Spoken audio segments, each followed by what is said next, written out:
I'm very happy to give this presentation today on the Caribou District in western Boulder County. It's somewhat easy for me to do, having spent 46 years up here, actually starting my 47th year on July 12th this summer, and talk about a little bit about the geologic history and the mines and the what we've accomplished over the last 46 years and some of the early history that took place up here. It's a fascinating gold district, and as we get into this, you'll probably see that it's one of a kind in North American gold districts. And we have some really fun and great things to talk about today. And but let's get started with the early history up here geologically. The Caribou District and western Boulder County were overlaid by Precambrian oceans. So this area was covered with ancient oceans, and as they dried up and solidified and got folded and faulted over a period of 1,700,000,000 years, a lot of tectonic and geologic events took place. And then 62 million years ago, at Caribou, we had a quartz monzonite intrusive come up. You can imagine a volcanic intrusive coming up and penetrating through the ancient Precambrian rocks. So it made a contact zone. And if you look here at the black line, this is a 2.5-mile contact zone. So instead of being monzonite dikes, this is actually a large tertiary intrusive monzonite deposit. What we've learned over the many years of core drilling and mining up here is that we have these very major strike-slip faults, and they run for tens of thousands of feet horizontally, and strike-slip faults tend to go down for 2-3 miles deep in the earth. So these are the northeast, southwest strike-slip faults, and we've identified 8 of those up here at Caribou. And those are the host faults for the major veining systems that we have here. In between those strike-slip faults, we have what are called ladder veins, or north-south faults, east-west faults, and that makes up hundreds of veins that are perpendicular to, or at oblique angles, to the major strike-slip faults. So that's what makes the setting here so important for the gold and silver deposition. One of the key elements of the Caribou District that we've learned through extensive milling, mineralogical studies, theses that we've sponsored students at the Colorado School of Mines and the University of Colorado, is that the ore we have at Caribou, which is quite unique in Colorado, is it was deposited in what's called a mesothermal system, and that's a low temperature, medium temperature deposition system. So when you look at these rocks and you compare them with other gold silver districts in the world, mesothermal districts tend to go down to major depths, 8,000-10,000 feet vertically. One mine that you would want to look at is the Lucky Friday mine that Hecla Mining's been mining forever up in the Coeur d'Alene district of Idaho. And some of the best ore that they're mining is down 8,000 feet. So what we're finding here in this mesothermal district is that the ores that we have here at the Cross Mine, the Caribou Mine, the Bog area, Pomeroy Mountain, over a 2-mile area, the ore all looks the same, whether it's up on the upper levels of the mine down to the deepest depth of 1,200 feet of mining, or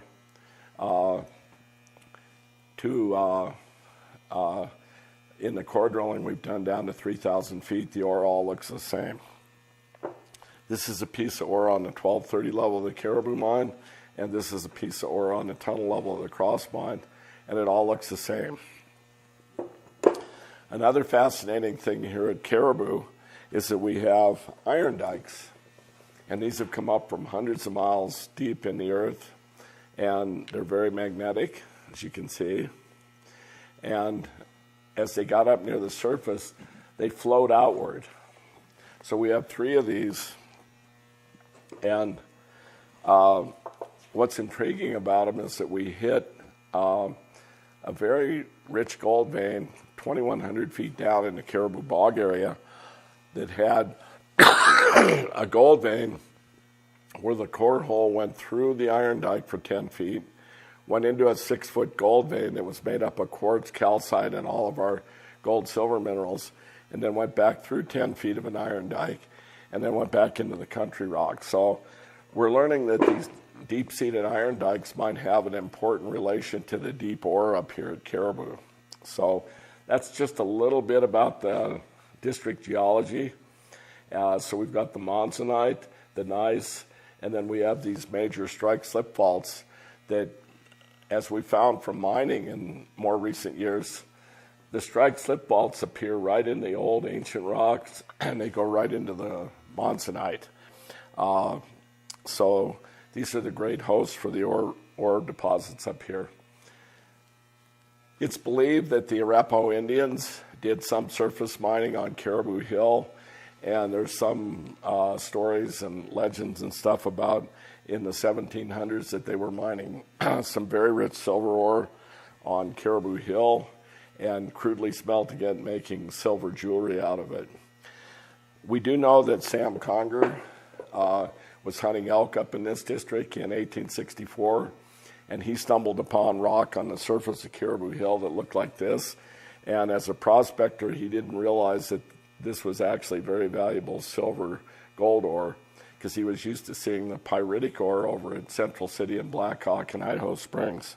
It wasn't until 1869 that he was up at Fort Laramie, Wyoming, and they were bringing rich silver ore from the Comstock mine in Virginia City, Nevada, and they were shipping it by train from Laramie, Wyoming to the smelters in Omaha, and he happened to see a piece of ore like this, and he thought, I remember finding a piece of ore like this in Colorado. It took him 6 months to relocate Caribou Hill and where he had found that, and he staked the original claim with William Martin and George Lytle, and they stood up on Caribou Hill and named the district the Caribou District after George Lytle had worked up in the Caribou Mountains of British Columbia, and that reminded him of his home country. Well, that started a silver boom to Caribou, and by the early 1870s, 800 people lived in what became the Caribou town site. And I have a picture. This was a true Cornish mining town in Colorado. Had a large 3-story hotel, Sears store. You can see all the houses had flying buttresses on the east side of them, which, because of the high winds in the winter, kept the buildings from blowing over. But this was a true Colorado Cornish mining town. As the Cornish miners were skilled at mining tin veins in England, when those mines played out, they came to districts like this to just mine the very highest grade silver. Up on Caribou Hill, we then had 11 producing shafts that were all operated by different companies. And between 1869 and the 1940s, Caribou Hill produced 20 million ounces of silver and about 500,000 ounces of gold. Extremely high-grade ore that came from 30 separate veins. And we have quite a collection of pictures of the old mines. Here you can see the Nonay mine, the Poor Man mine, the Caribou mine. Interestingly enough, the Caribou mine was operated by Robert Dunn, who founded Dunn and Bradstreet in New York City. And as he was trying to acquire some of the surrounding mines, he was in what was called apex litigation. And Chester A. Arthur, who became the President of the United States, was his attorney, helping him sort through the ownership problems on Caribou Hill. So there were a lot of interesting people who were involved with the Caribou District. Some of them made a fortune up here. Jerome Chaffee and David Moffett, who started the First National Bank of Denver, made their first fortune here at Caribou. 2 counties in Colorado are named after them. Even Horace Tabor, the Silver King from Leadville, operated the Poor Man mine on Caribou Hill. John Mackey, who built Mackey Auditorium at the University of Colorado, made his money here at Caribou. And William Martin, interestingly enough, he bought up a big section of Boulder in the old days, and today it's one of the largest subdivisions in Boulder called Martin Acres. I could go on and on about the number of people who have worked up here and who have run the mines and so forth. The mine shut down with the War Closure Act in 1940. However, the Caribou mine did some work during the 40s and went back into production around 1948. And one industrialist from New York City ended up buying the mine and sinking the Caribou shaft down from the 1030 level to the 1240 level and opening up some very rich ore on the no-name vein, establishing the existence of what are called the Nelson veins. And with low metal prices in the mid-50s and the word that people were stealing high-grade ore from the mine, he shut the pumps off, and that mine remained closed until we reopened it in 1980. I came up on the hill in 1971, in the summer of 1971, and went to work rehabilitating the Comstock mine up on the top of Caribou Hill. And the owner at that time was trying to buy the Caribou mine, but the industrialist owner in New York City would not work with this fellow. So we put the Comstock shaft down 400 feet, rebuilt it, retimbered it, put a hoist and head frame up. And we were going to actually try to mine some ore through the Comstock shaft, but he was never able to negotiate a deal with the owner. Meanwhile, I was living in the cabins here at the Cross Mine at age 22, and I decided to see if I could get a lease on the Cross Gold Mine, which is the property where I was living at. And there were a lot of old timers who would come up on the weekends and say to me, "Tom, boy, if you can get a hold of the Cross Mine and Potosi Mine, a lot of rich ore was left in these mines, and they'd be great ones to reopen." So I started negotiating with the owners. At first they thought I was too young to take on an operation like this, but eventually they leased the property to me, and I secured a partner in Denver, and I had a very small budget to reopen the Cross Mine and see what was left here and also put it into production. So during the early mid-70s, I reopened the Cross Mine, and then started to build a mill up here, and then all of a sudden we ended up acquiring the Allied Chemical Mill down in Boulder and converting it to a gold mill. And by December of 1986, we were shipping ore from here to the Boulder Mill. It worked perfect for us, and we started shipping high-grade gold and silver concentrates to the Cominco smelter in Trail, British Columbia, and to Asarco at East Helena, Montana. One of the problems that plagued us here at the Cross Mine all the way up until the start of the 1990s is the original owners and my original partners had a 15% gross net smelter royalty. So as I was developing ore and opening up new ore bodies here at the Cross Mine, we tried to buy those royalties, and of course they wouldn't sell them.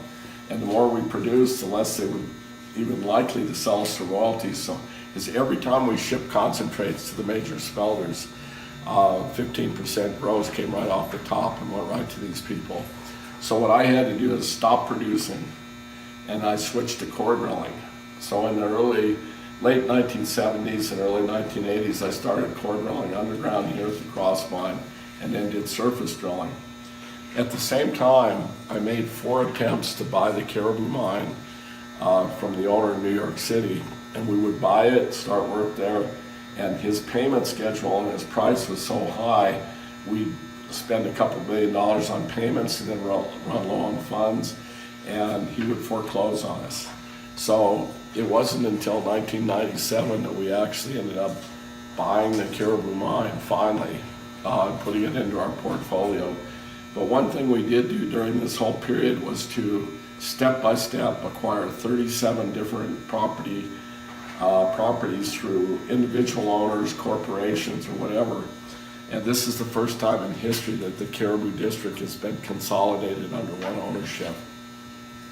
So now we control 3.5 square miles up here. We have 525 acres of patented claims, and we've carefully staked 2,000 acres of unpatented claims, 105 total, which we maintain every year with the Bureau of Land Management. And we've come from a pick and shovel operation when I first started to points where, like in 1980, I had 56 people working up here at the Caribou Mine, the Cross Mine, the Boulder Mill.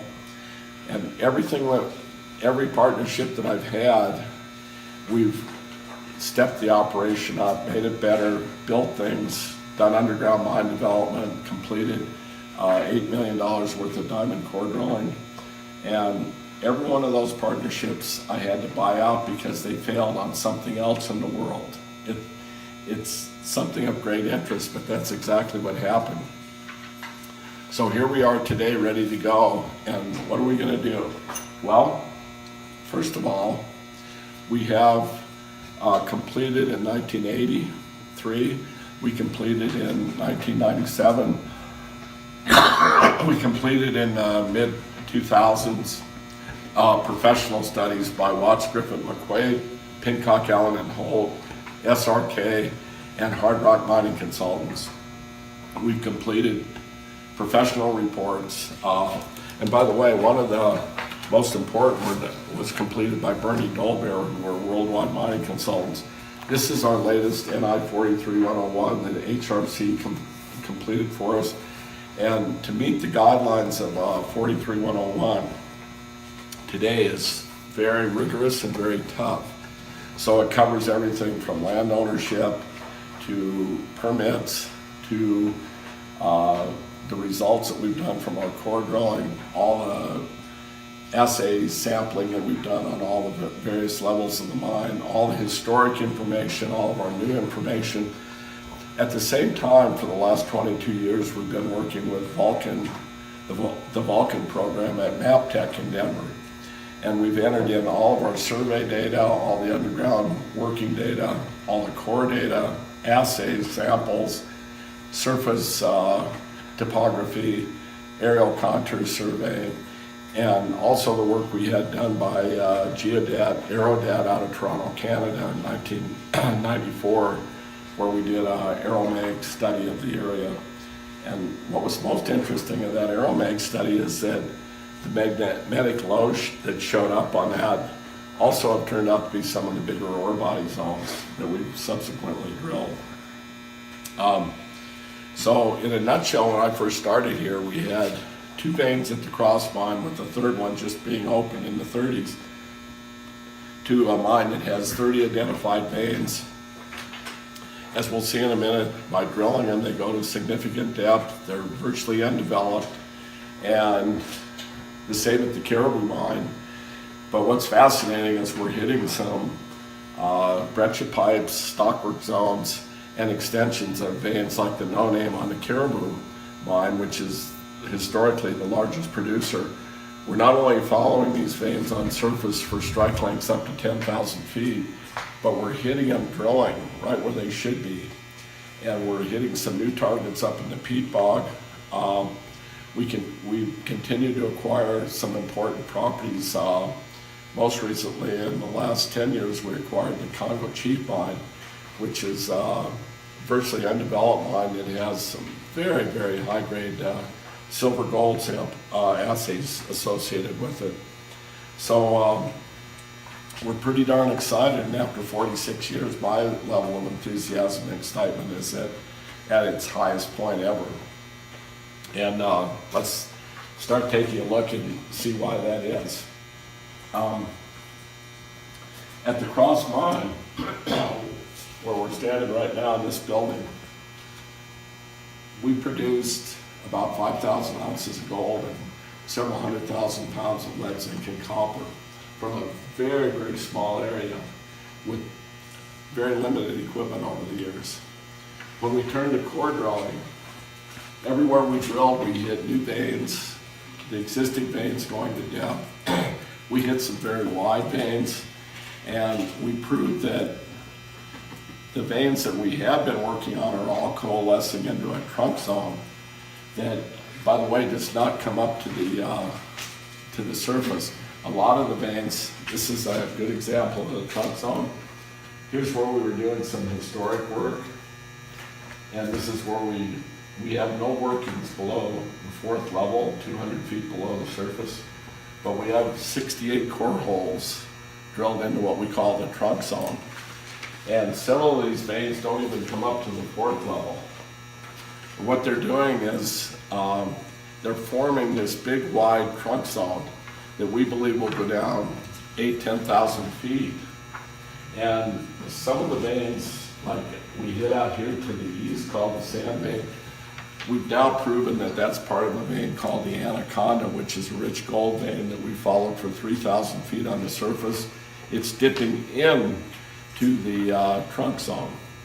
But one of the most important things that we've discovered is that in the late 80s, we were core drilling up in the Caribou townside, and we were hitting new veins, but we kept hitting a vein which we named the Apache vein.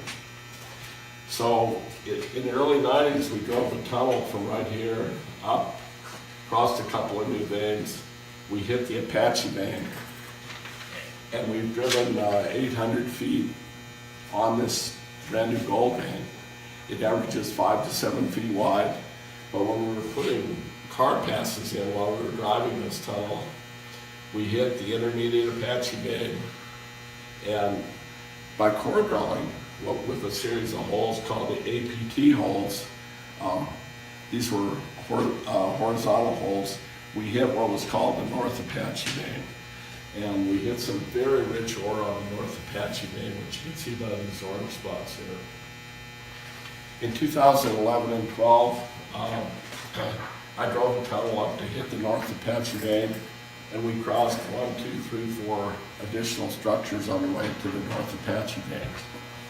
So from coming in the early 1970s to having just ore on the cross and the crown point, we've opened up significant resources on the Reynolds vein, the Romeo vein, and this Juliet stockwork is a bend in the contact with the monzonite and the Precambrian. And it's the host for a 100-foot by 150-foot wide gold stockwork system that we call the Juliet stockwork. And we used to mine that Reuben pillar and blend the rock from that into our high-grade ore from the rare metals of Romeo. So we have a significant resource here. This is only opened up on the tunnel level. So we have correlated the Apache system with the system at Caribou called the Golconda. And in 1980, the old timers told me when I opened up the Idaho Tunnel that they had core drilled a hole out to the south of the underground workings on the Caribou. And they hit a brand new gold vein that was 15 feet wide. And they said they put a pipe in it, and that's where they got their drinking water for when they were working underground 4,000 feet in the Idaho Tunnel. So what did I do? As soon as we got that opened up, I had Boyles Brothers Drilling from Denver bring along their 44 drill in, and I drilled 3 holes. They were 600 feet long each. 2 were horizontal and 1 was up at 45 degrees. And then I went up on the surface with a D8 Caterpillar. We located the vein because there were all these surface pits on it. We took the topsoil off, took a ripper and ripped the vein open. It was right there. You could see the footwall and the hanging wall. And we ran 200 tons of that right off the surface down to our mill in Boulder. It only ran 0.05 gold and 2 ounces of silver on the surface. The core holes that we hit 500 feet below that ran upwards to 5 to 15 ounce silver and 0.1 to 0.15 gold. But then we drilled it on the 1230 level of the Caribou mine in 1985. And we hit the Golconda vein right where it should be, and we had gold values as high as 0.35 gold and 30-40 ounces of silver. So this is a major vein system that lines up perfectly with the Apache system, 4,000 feet to the east. So we're starting to see one ore body in the Apache Golconda system that if we drill it from the Idaho tunnel with 45, 55, 65, 75-degree holes, and we've already plotted all that on a map. You can see right here. Then we have the potential to, just to a depth of 2,000 feet, we have the ability to prove up by drilling an additional 1.5 million to 2 million ounces of gold just in that one system. As far as where is that system at ready to be mined right now, we have the ability within a 3 to 4 week period to put that system back into production on the tunnel level on a small scale and produce high grade ore. It's virtually set up, ready to go. So we've got the cross mine, what's happening at depth on the trunk zone, and we have now got a bid in from one of the major world mine contractors that are located right in Lakewood, Colorado, Harrison Western Corporation. We've been working with them the last 6 months, and they have bid on putting in a new 12-foot diameter concrete line shaft for us with a new hoist head frame.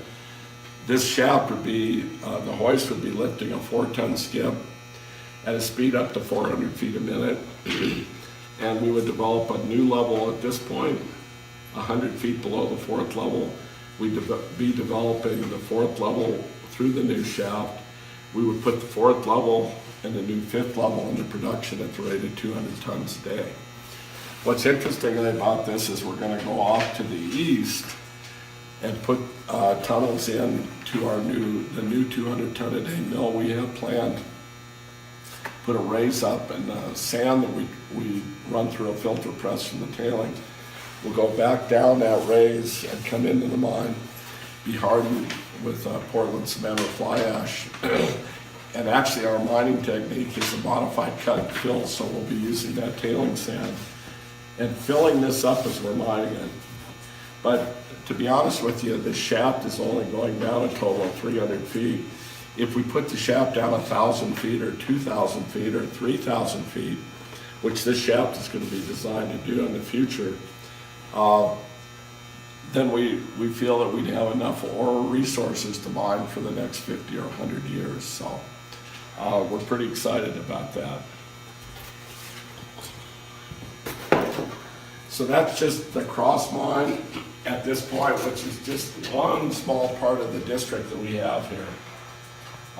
So let's go over to the Caribou mine. Again, this area produced 20 million ounces of silver and almost up to 500,000 ounces of gold out of a very small area and only to a depth of 1,000 feet vertically.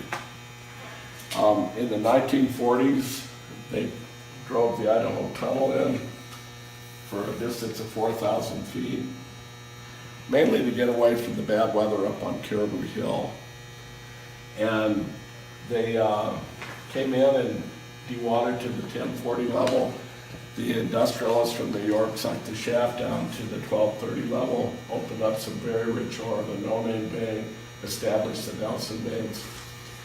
Interestingly enough, they did a diamond core hole down here in the mid-50s that hit the West Nelson vein, and they got back sludge from that hole that ran 4.3 ounces of gold and several hundred ounces of silver.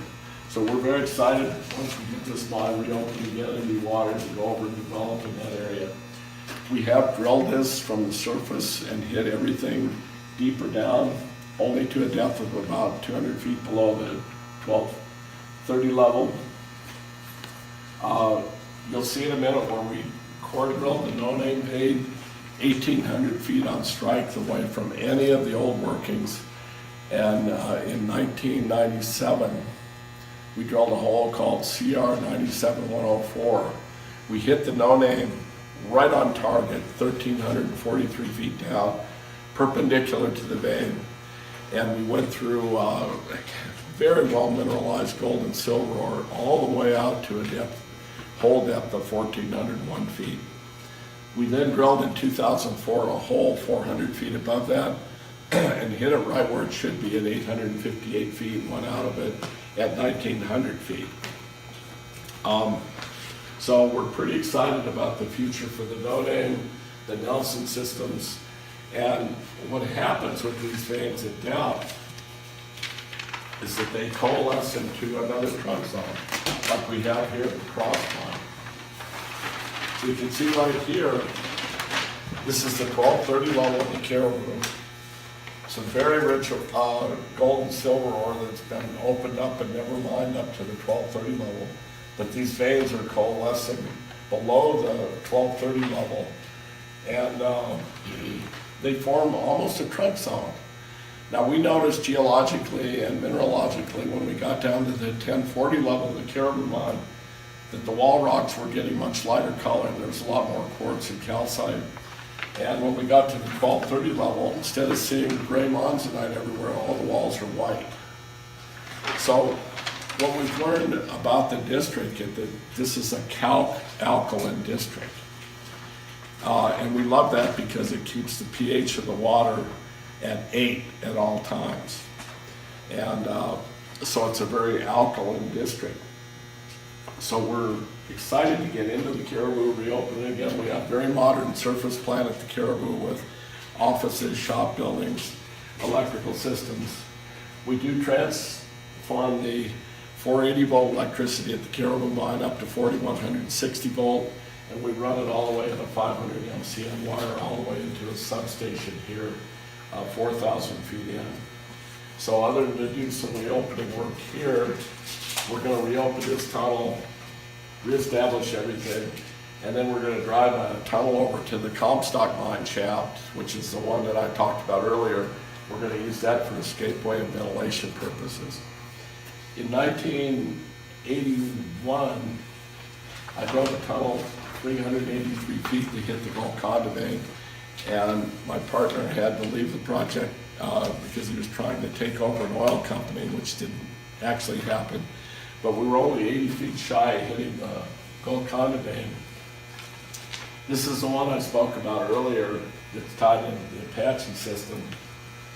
And we have a drill program set up from the Idaho tunnel to drill prove 1.5 to 2 million ounces on this system. One of our other key drilling programs, which we can start this summer, is continuing to drill on the no-name. And again, we'd be drilling 45, 55, 65, 75 degree holes every 100-foot center.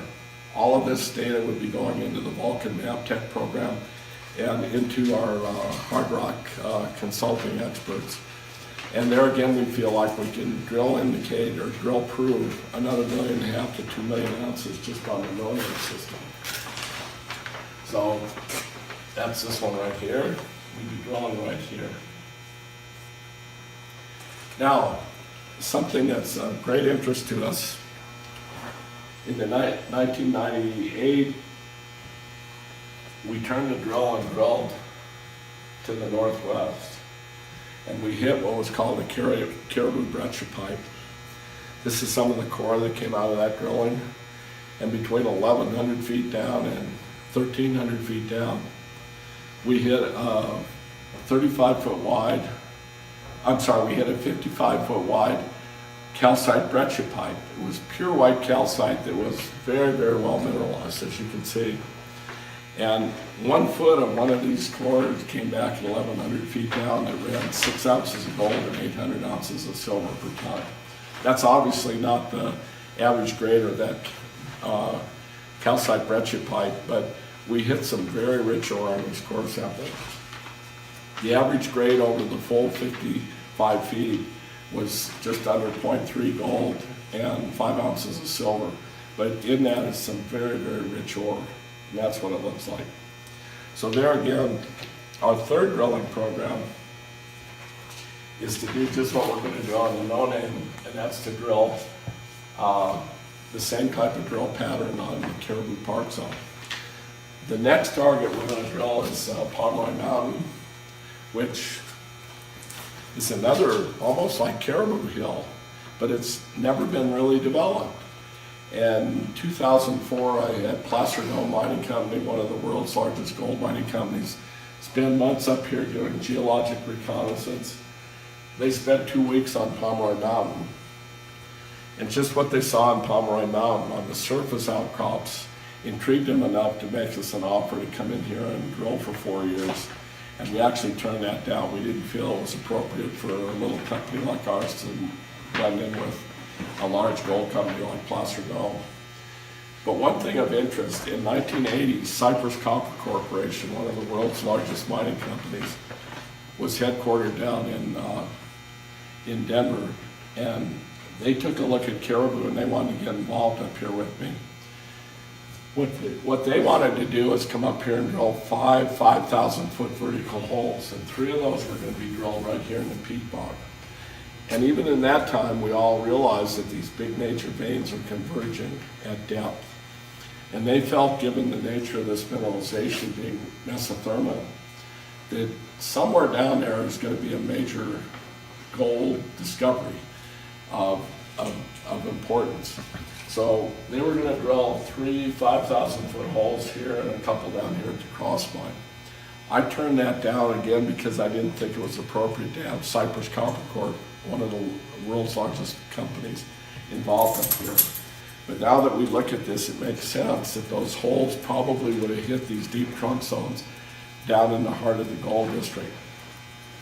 If you look at Goldcorp, who took over the mines up at Red Lake in Canada, those mines up there were kind of sub-economic, whatever, until they got to a depth of 5,000 feet. And as you know, Goldcorp then took that shaft down to 7,000 feet and virtually hit the mother lode. That's what really built Goldcorp.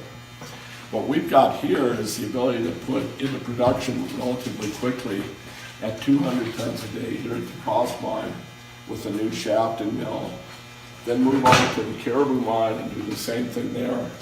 And then repeat that in the Caribou Park Zone on Pomeroy Mountain. So our ultimate goal over the next 10 or 15 years is to see 200 ton a day high grade mines built, cross mine, Caribou Park, Caribou Bog Zone, the Breccia Pipe and Pomeroy Mountain. And then we've had very good success drilling outlying gold veins that we really haven't had much time to assess or to do much other than we've hit them with some of the preliminary step-out core holes. So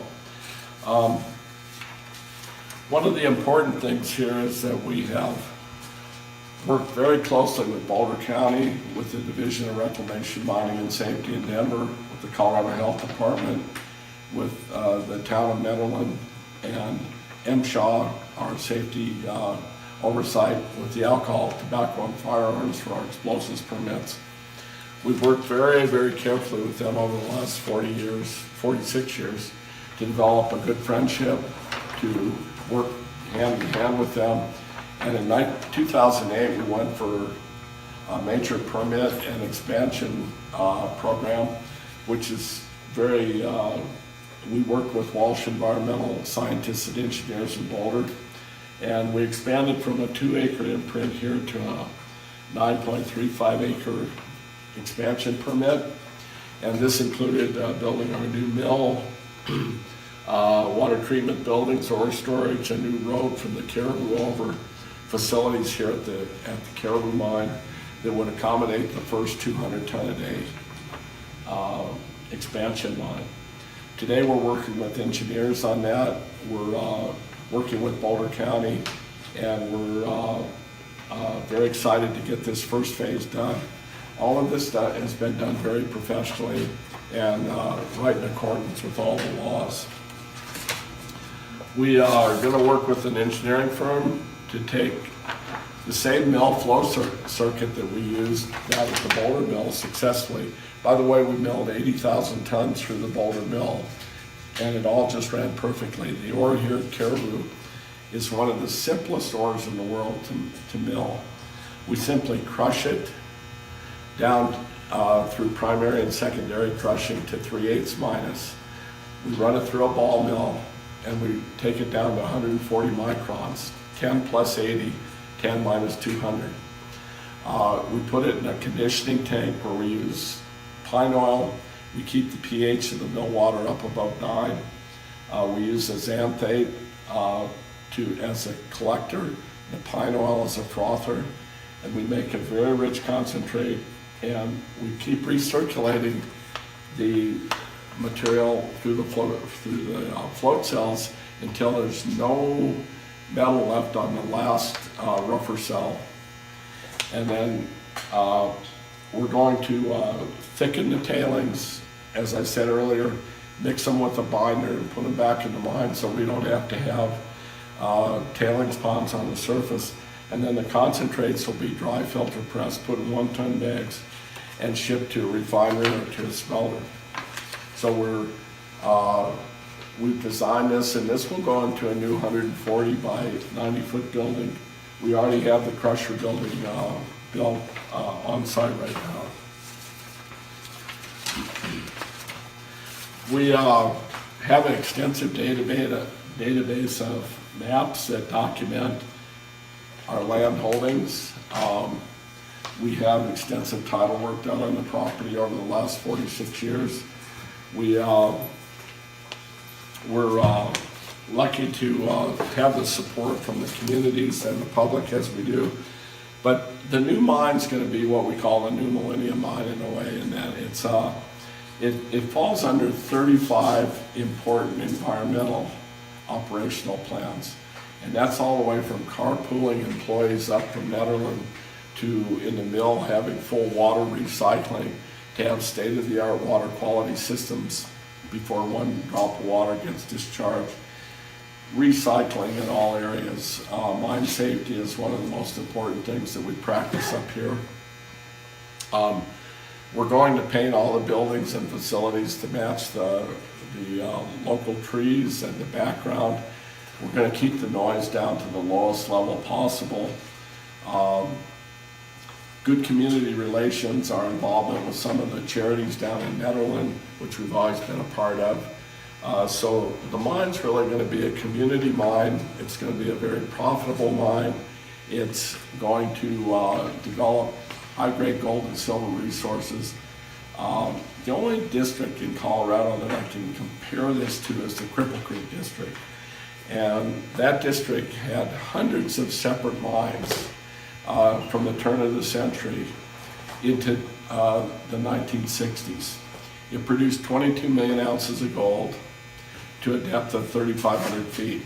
Today, Newmont Mining Company is operating that mine at about 300,000 ounces a year, but they've turned it, they and Anglo Ashanti prior to them, turned it into a large open pit mine, which they're mining a very, very low grade ore, and they're separating the gold with cyanide leaching and so forth. However, they are going to go underground in the coming years. They built a new actual high grade mill. That's never going to happen up here at Caribou. There will never be an open pit up here. We don't want one, and it'll never be permitted. But what we're interested in doing is mining quality, high-grade ore, we hope, for the next 100 years. And we have that ability, keep it small, tightly run, environmentally perfect, and very profitable. And we're also going to rely on state-of-the-art equipment. Today, instead of using jackleg drills and some of the things that are somewhat physically very tough to operate, there's small underground mining equipment that's so high-tech, and it makes production costs go way down. It's much more user-friendly. Virtually all areas of mining are that way. But on the other hand, while we're mining, we're going to be core drilling. So every year we're going to spin off so much money from our net profits, and we're going to invest that into drill programs where we continue to drill this whole district. So it's going to become a very, very exciting, fun project for all of us, for everybody that's involved in it. And we think it's a unique, world-class, high-grade gold district that's going to go on for a very long time. I wouldn't have spent 46 years of my life up here if I thought any different. And virtually everything the old timers and the miners who worked here in the 30s and 40s, all of who are deceased now, told me, everything they told me has come true. So it's a pretty exciting time for us.